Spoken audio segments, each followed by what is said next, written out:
Mine heritage, empowering mind. And many of us are out there searching for our true north, our true identity. It's a question that many of us will die without answer. Because if somebody asks you who you are, I don't know what you will tell me. You'll start giving me your names, your occupation, whatever, but those don't define who you are. So we go to the reign of the Renaissance. This was a time where people started to question what was. And this question arised three most important fundamentals. The first was, is identity discovered? Can you discover it? Yes or no? We'll find out. The second was, is it given to you? Can somebody just say, here you are, you're a Christian, you're called so and so, you live in this country, and you move on portraying or believing that's who you are? I don't know, we'll cover it. Then the third was whether identity was created or performed. And many of us are performing. We shall see the theater of life. We move to the fourth. We started from the ancient times, we go to the philosophers, we go to the time of the Renaissance, now we come to the theater time. This was popularized by Shakespeare. I know many of us read Shakespeare's novels and plays and poems. But now Shakespeare had to bring what the society was portraying of and bring it on stage. So people started to act, people started to play. And many of them put on personalities because they thought they are living in the theater of life. As many of us are today, we are putting on personalities, but they are not individualities. We shall differentiate the two. And this brought a question of asking, who am I and what does the society want to define me to be?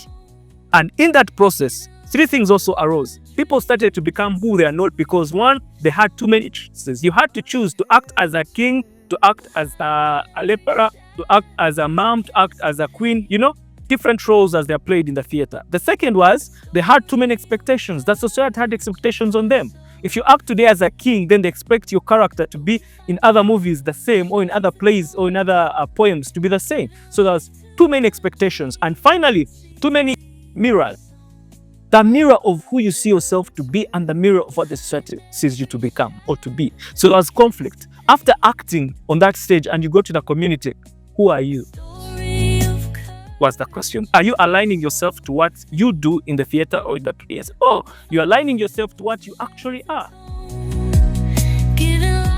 However, we very well know that today we face this major identity crisis trap. We shall discuss the two forms of identities. The others that all of them fall into these two forms. So what is the cause? Why do we have this notion of identity crisis? We need to first know that identity crisis emanates from separation. Once there is separation, there is conflict, and once there is conflict, we know what happens. Even way back, many of us are Christians, and this is a Christian school. We know when God decided to make us, conflict started. Because initially we were one, we are told. Not so? So, because of that separation, it creates conflict. And we know what conflict leads to. We lose ourselves trying to find exactly who we are, as they say. What should be done if we are to cure this trap, the identity crisis? The first thing you and me should understand is that we need to first study it.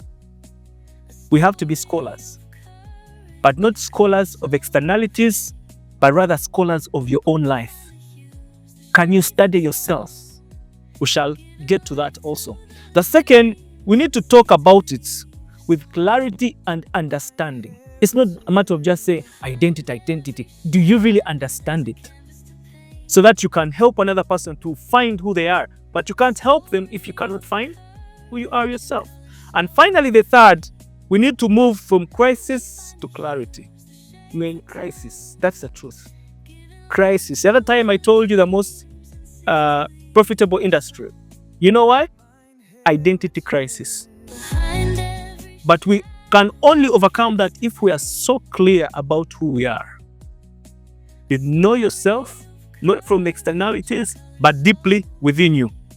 Because in the end, it's not who you are.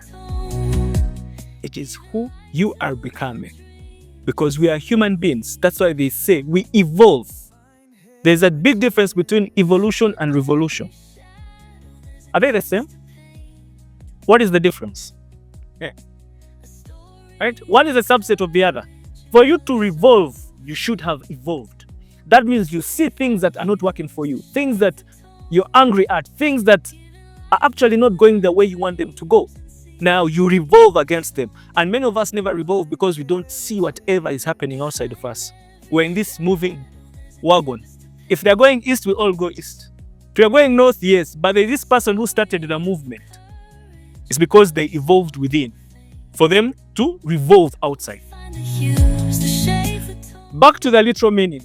After that story, what does identity mean? It comes from a Latin word, identitas, which simply means sameness. Its root word, actually, the other way, it's idm, which simply means sameness.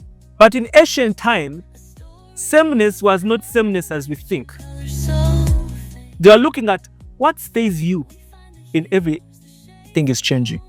And that's the question. What stays you when everything else is changing? Have you ever thought about it? Or you move with a moving wagon. It's good to move. It's good to evolve. But what stays you? Do we know it? Can we find it? Can we nurture it? I don't know. But we'll still find out. As we talk about identity, as we say that there is something about you that never changes. It's more or less if you're a potter, right? You go in the wilderness and get this mud and take it home and add water and try to make a pot out of it. The pot, you can put it in different ways. It can be tall, it can be short, it can be big, it can be small. Many of us will take an extent of even painting it, putting pictures as the way it is, so beautiful as it is. But the beauty you put externally is not the beauty that is inside. Identity crisis simply means you've lost thought of who you truly are. You are clay. Regardless of what they do outside, you are what? You are clay. That is what people don't see. They will be trapped in the beauty. And many of us have been trapped in externalities and we have lost our true north. Have you discovered that true north within you? So what are some of the facts and misconceptions? The first is that when we talk about identity, we think that identity is fixed and unchanging. I've talked about it. It's not fixed. It keeps on changing. But what changes is the externalities. Your spiritual self just grows. Grows what? To become what it is. Look at a seed. Trapped within a seed is a seed. That seed doesn't change. What changes? The outside things. It will get roots, it will grow, get leaves, get a stem, but it will grow to become what it is supposed to become. The second misconception is that you must choose one identity to be authentic. Hey, you went to school, you're a teacher. Yes, now you are a teacher for the rest of your life. No, you are not. Hey, you are a lawyer, you are a banker, you're an engineer. That does not define you. There is something trapped inside of you that is more than what we see, more than your profession. The third is that your identity must mirror the majority to belong or to be successful. We have had parents who tell their kids, hey, you want to be the first to become a doctor. And then you ask them, now, in our family, what do we have most? They are teachers. So they want you to become a teacher. If you grow up in a community where most of them are bankers, chances are you become a banker. Why? Peer pressure and unconscious decisions. Just because you see people doing it, you think that's all life is. But there is more to it. So identity does not mean you have to belong to a certain group to be successful or to belong to a certain profession to be who you are. No. Find your true north. I like this quote by Carl Jung. He says, until you make the unconscious conscious, it will direct your life and you will call it fate. The underscore here is making the unconscious conscious. Many of us are unconscious. If you read your Bible, it talks about awaken. Awaken, awaken, awaken everywhere. Do you know why? Because we are asleep. That's why Joseph decided that if I'm to die, don't bury me in Egypt. Egypt is a land where people are asleep. Darkness to me. Take me to Canaan, where there is light. Your conscious self. So how do you become conscious? How do you unwrap your identity? Because it's not something you search for. No. It's not something you are made into. No. It is something you unwrap and nurture because you already have it. We shall cover it. My heritage empowering mind.